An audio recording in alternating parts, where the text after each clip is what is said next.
Hello everyone, I'm Michael, and today, I'm going to tell you a story. Redditors, what is the absolute creepos thing that has happened to you that you can't tell anyone because they wouldn't believe you? Story 1. When I was maybe 6 to 7, we were visiting family in New Orleans. I was sleeping in a strange room, strange bed, so I was having trouble getting to sleep. I heard a tapping on the window, softly. Tap, tap, tap, pause, tap, tap, tap. I looked at the window, and I thought I saw something move that looked like a brimmed hat. It was a split-level home, so whomever it was would have had to have been tall. I woke up my parents, and they told me the house was old with wooden floors that creak, and I was imagining things, so go back to bed. In the morning, we found the back gate lock was broken. Story 2. I got married too young, 21, and then divorced when I was 23. A few months went by and I started having these nightmares. Long story short, a girl in a white dress with brown hair matted with leaves and dirt walks into my house, tracking muddy footprints. She stops and stares at the attic stairs, which are down for some reason. I ask her why she's there. She screams and the whole house crumbles. I never saw her face. I had this nightmare almost every night for 3 months, and when I say almost every night, I mean probably 95% of the time. For some reason, I started sleeping in my living room as opposed to the bedroom. I just wasn't very comfortable in there. So I'm sleeping on my couch one night and wake up around 2 a.m. for no reason. I check my phone and see I have a text from my friend and respond, important because it verifies I was awake. I started getting very uncomfortable, and then I heard a knock at my door. I walk around and peek out the window, and there's a girl there. I can't see anything other than her white hoodie, which is up, and long dark hair coming out of it. She knocks, then knocks again. Not urgently or anything, but she didn't appear intent on leaving. So, stupidly, in retrospect, looking back on this as a 34-year-old, I crack open the door. In a quiet voice, she asks if she can use my cell. I still can't really see her face because my porch light was out and I'd been putting off changing the bulb for no reason at all. I ask if everything's okay, and she just repeats she needs to use the phone. Again, against my better judgment, I put my cell phone to the dial screen and hand it to her. I see her hit a few things, then out the phone to her ear, and the screen light gave me a better view of her face. She was younger, somewhere between 18 to 22. Plain, not really particularly distinguishing in any way. She waits for a minute, then says, "Hey, I need help. I need your help." "Yeah. Okay," then hands me the phone again. So I look at my phone, and it's still on the dial screen. Something felt weird to me, so I clicked over to the recent calls, and she hadn't called anyone. When I looked up, she was gone. Not quite vanished, but like way down the street, farther than anyone should have been able to cover in that time frame, walking away. After that, the nightmares stopped. Potentially related, 2 months later, I got a call from a friend late at night, maybe around 10 p.m., who was like, "Hey, want to come over for a beer?" I wasn't doing anything, so I did. I got back about 1 a.m., and my house had been broken into. Totally trashed, with a bunch of valuables gone. Certainly don't think my friend had anything to do with that, but I do sometimes wonder if that girl was casing my house that night. It's the only correlation I can make between the dream stopping and real-world explanations for that weird experience. The whole thing was just super weird. Story 3. I was out for a walk early one morning in a forest preserve that's usually pretty empty. I start coming around a corner and I can see a car that's parked in the grass just outside of a parking lot. I think it's strange, but keep on walking. I'm probably like 50 feet from the car now, and suddenly the trunk pops open. The car alarm starts going off, and the driver's side door opens. I'm coming from the passenger side and can't see the driver, but I get a bad feeling about the situation. I still keep walking on the path and come around where I can see the driver's side of the car. A guy is sitting in the car's driver's seat and starts to wave me over to him. He throws up his hands and says, "I'm not sure what's going on, could you come help me?" I tell him nah, he's on his own, without breaking my stride, and keep moving. He throws his hands up again and turns off the car alarm, gets out, and shuts the trunk, then gets in and drives away. I'm creeped out, so once he's out of sight, I double back and walk the opposite way just to be safe. I walk back probably like the 30 minutes it takes to get to the lot where I parked my car. When I'm getting close, I hear that car alarm going off again. I'm freaking out now, but didn't want to walk back into the woods again, so I keep going to the parking lot. When I get there, that same car is parked, with its trunk open, car alarm going off and driver's door open. The guy is already talking to someone else in the parking lot. He sees me come into the lot, looks at me for a minute, then shuts off the car alarm, closes the trunk, and drives away again. I just booked it to my car and called the park rangers, but they didn't believe anything was weird about it. I'm like 90% sure that dude was trying to kidnap someone. Story 4. When I was a child, I was running around the house. I think I was home alone. My mom had run next door to the neighbor. My dad was at work. I heard the door open and close. Mom? No answer. I heard footsteps downstairs that were too heavy for my mom. I freaked out and decided I needed to hide. I was next to the laundry room, so I ran in there and buried myself in a pile of dirty clothes. The footsteps came up the stairs. I heard the footsteps go down the hallway to my sister's bedroom, then mine, then my parents' room. Then the steps came to the laundry room. I heard heavy breathing. They stood there. It felt like forever. Then they left. I heard the front door open and close again. But I was paralyzed in fear. I stayed there, under the dirty clothes, until my mother came home and called my name. She thought it was all in my head when I told her what happened. Story 5. I drove an old SUV back in college. After school, I drove home, which is about a 30-minute drive. I was getting dressed at home when the car alarm went off, so I rushed out and discovered the car door open with the radio head unit and all speakers gone. I was thinking this guy works fast. Reported it to the police, and after a couple of weeks, they found the thief and asked me to go to the police station.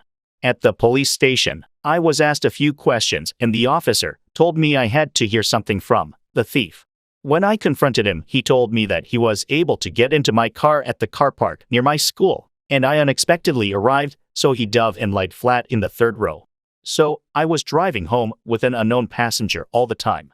When I arrived home and locked the car, that was the time he removed the items, and when he opened the door, that's when the alarm triggered. Story 6. One night when I was 15, I stayed over at my buddy's house. His parents were gone, and his older brother was looking after us. When we went to bed, the house was quiet and dark.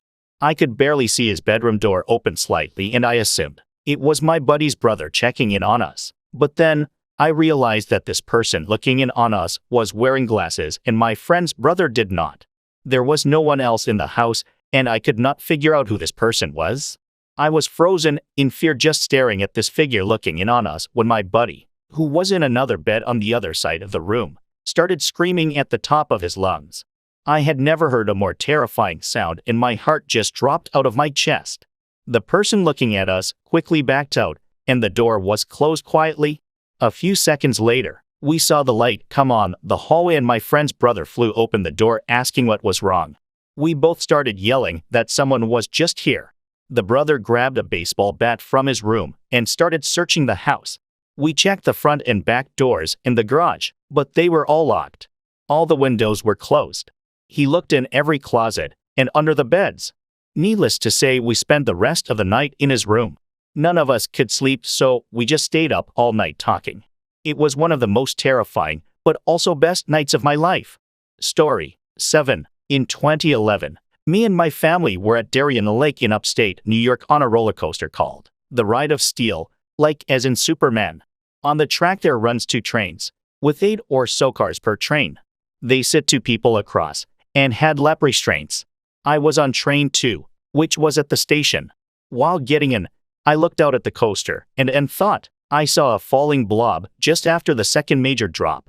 I shook it off as I wear glasses and my vision is still trash. Well, we go around the track and stop just before the station. We are waiting and waiting. Me and my family wonder what is happening.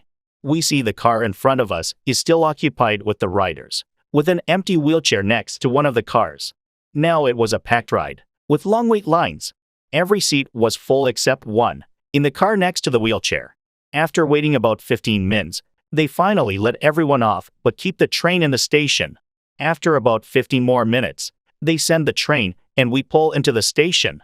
The ride attendants are in shock and don't talk to anyone. Later we talked to some of the waiting guests who were in line to ride the Ride of Steel. They said a man fell out. I witnessed the death of a guy on a roller coaster and didn't even realize it. The guy who died was an Iraq vet double amputee who was missing one leg and most of the other. He flew out of the lap bar because he had no legs. To this day, people do not believe me when I tell this story, and my family barely believes me, as I was 12 at the time. I was never really afraid of gore and death, but in that moment there sits a feeling, knowing you witnessed Simeon's last moments alive. That feeling is indescribable. Story 8. Several years back, on a bright winter afternoon, I decided to take my nephew, then 7, my son, then 3, and my dog on a short hike at a local park. We were walking through the woods on a trail when my dog started barking. I look over and see a man standing in the woods, about 50 feet away, facing us. I couldn't see his face because he had one of those fur-lined hoods on, so with the distance and the shadows from the trees and his hood, from my perspective, there was nothing but a black hole where his face should be. I gave an awkward wave, but he remained motionless and I had a weird feeling, so I decided to just keep moving and making our way back to the car. I felt like we were being watched, so I looked back a few minutes later and the man was still just standing in the woods, but I knew he had moved because he was still about 50 feet away and we had walked quite a ways. My dog was growling and the kids and I were starting to get creeped out. We keep moving and I suddenly hear the sound of fast, heavy footsteps in the snow. I look back again and this time, I caught the guy running in our direction, but he stopped as soon as I saw him and went back to just staring motionlessly from afar, now closer than he was before. My dog was going nuts at this point, and my mind was racing with possibilities. So I discreetly gave my nephew my phone and quietly told him that if anything happened, that he needed to take his cousin and run as fast as they could to the car and call for help. I figured if anything, the dog and I could at least hold the guy off long enough for the kids to get away. I think my dog may have scared him off because he ended up turning around and going in the opposite direction. I've never really told anyone because I don't want to come off as being dramatic. Story 9. I used to work at a store that sold clocks. One day a woman came in to return a clock that she'd bought. I asked what was wrong with it, and she said, "You're not going to believe me, but it runs backwards." "Let me see," I said, and put some fresh batteries in it. Sure as hell, the thing ran backwards. I gave her a refund, and she was very thankful. She turned to leave and the second she left the store, the clock started running normally. Story 10. Last winter I was driving down the freeway at night, going between suburbs of a large metropolitan area kind of a thing. So there were plenty of cars around, but it was maybe around midnight or so, and it had been snowing when it isn't always white during winter here. I saw a car pulled over on the shoulder of the freeway with a guy standing next to it clearly in need of some assistance. I saw them as I was driving past, but since it was later at night and was cold out, I figured I might as well take the next exit, loop around, and see if the guy still needed help. I get there, and it's a middle-aged working-class type of guy standing outside of his pickup. He is wearing blue overalls, slender, is slightly balding, and puts off what I can only describe as a weird vibe. I couldn't put my finger on it, but it was one of those weird gut feelings that you aren't sure why you feel. He says that he has been having car troubles, is from about 2 hours out of town, that his alternator is shot, and that his battery needs a boost. I've owned a car with a shot alternator, and know that when the battery dies, you need to boost it for a little while if you're going to get it running again. I tell him it's no problem, commiserate with him for a minute, pop my head, and he says he is going to go grab his cables. When he comes back, I notice in his hand that he has some sort of concealed metal object. No clue what it was. I saw it for just a brief moment, and saw that it wasn't a knife, but that it was metal and a little shorter than the length of his hand. And he was clearly trying to keep it concealed from my view. This all happened so fast, and I'm immediately on high alert. I see it for a split second as he is bringing the cables to me so that I can hook up my battery. I instantly take a step back to put some distance between us, and tell him that he can hook up my battery and I'll wait in the car, all the while in instantaneous full fight or flight, getting ready to block an attack if he were to lunge at me. He doesn't, and starts connecting the cables to my battery as I'm sitting in my car. I start to wonder if I was imagining things as he connects the battery, and we both wait for the battery to charge. Maybe it was just something that was bundled in with the cables that he just had in his hand. Maybe I misread the situation as dangerous. After a few minutes, he goes to start his car, shouts that it isn't working, and then walks back towards my car where he waits in front of my car. After a few minutes of waiting, he puts his head back under the hood of my car to fiddle with the cables. All the while, I'm of course watching him intently to make sure he doesn't come to the car window, because I was still spooked. He shouts some things about how it isn't working, and asks me to come out to take a look. I open my window a bit, casually tell him not to worry, and that it's probably just going to take some time. Luckily, I can just barely see my battery in the dark, through the gap under the popped hood of my car through the windshield directly in front of me. I see him then fiddle with the cables, and hear him shout again that it isn't working and for me to come out. Then I see him slip out the metal object I had seen earlier, and see him touch it to my battery terminal as sparks shoot out from where he touched it. He starts yelling and jumps back, as I immediately jump out of my car, and tell him that something came up, and that I needed to go now. I honestly don't remember much of what he was trying to say as I cut him off, or exactly what I said. Outside of that, I needed to go without taking my eyes off him for even half a second. I don't even remember how the cables came off my battery. Did I pull them? Were they already off? But I slammed the hood shut, jumped in my car and drove off. I still have no idea what his plan was. No clue what he was trying to do, or what on earth he was trying to make happen. But I do know for a fact that what I saw him do is in no way what he was telling me he was doing. But as I left him there and drove off, I was practically pinching myself trying to make heads or tails of just happened. And I cannot stress this enough, that the guy just gave off the weirdest vibes. Like, the hills have eyes kind of weird vibes. Maybe he was planning on trying to short my battery so that I was stuck there. But still to this day, I wonder if I encountered some sort of mass murderer who had been planning on kidnapping somebody the side of the freeway as they stopped to help. Who knows? But either way, it was weird as fuck, right? Spooked me, and I noped the hell away from that dude as fast as was humanly possible. I still wish that I had gotten a license plate or something to give to the cops. But in that moment, the only thing going through my mind was just to remove myself from that situation as fast as was humanly possible. Story 11. This didn't happen to me, but to my parents. My mom going off the deep end on a crazy train isn't that out of character. But my dad doesn't do that ever, and he swears the story is legit. When I was around 2ish, my mom woke up from a nightmare, and she woke my dad up. He tried going back to sleep, and she told him not to because his mom was going to call soon because not choosing their name had been decapitated in some kind of accident. My dad of course thought this was nonsense, but my mom was hysterical over it so he couldn't sleep. Sure enough, a few minutes later, the phone was ringing. It was his mom, letting him know that his friend and the friend's little brothers had both died in a car crash coming home from a party about 3 miles away from us. My dad's mom and their family were very close, and my grandma, my dad's mom, shouldn't have to explain, but it's getting a bit all over the place, and the mother from that family were lifelong friends and died just 6 months or so apart. Anyway, later learned that my dad's friend had been decapitated when he lost control in his ragged-up Camaro, hit a tree, flipped the car upside down, and slid a ways on down the road. Neither he nor his younger brothers were wearing seat belts. This would have been back in maybe 1981-ish. Story 12. When I was about 12, my family moved from a small house into an apartment for several months, while waiting for construction on our new home to be completed. It was a huge apartment complex, but at the end of a long dead-end road, and it bordered a large swampy, marshy area. Early one morning before school, I went outside to collect leaves from the marsh for a science project. I didn't actually go into the marsh, and I was never out of sight of my building. But I suddenly felt like I was being watched. I started walking back to my apartment.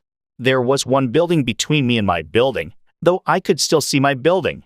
I saw a man walking the same direction as me but at the opposite end of this long building, and he was looking my direction. So instead of continuing to my building, I went in the door at the end of the building closest to me.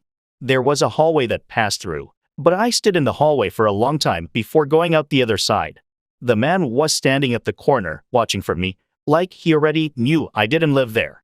He laughed when he saw me come out, and as I started for my building, he was heading towards me. I made it to the door of my building with half the yard still between us, and he said, "I'll see you later, sweetie." My stepmom and dad insisted I was imagining it. My dad was a police officer in that city, though, and when I was older and could ride along with him, He would talk about how awful those apartments were and how many registered sex offenders lived there and how much he hated going there. But he still denied my story ever happened.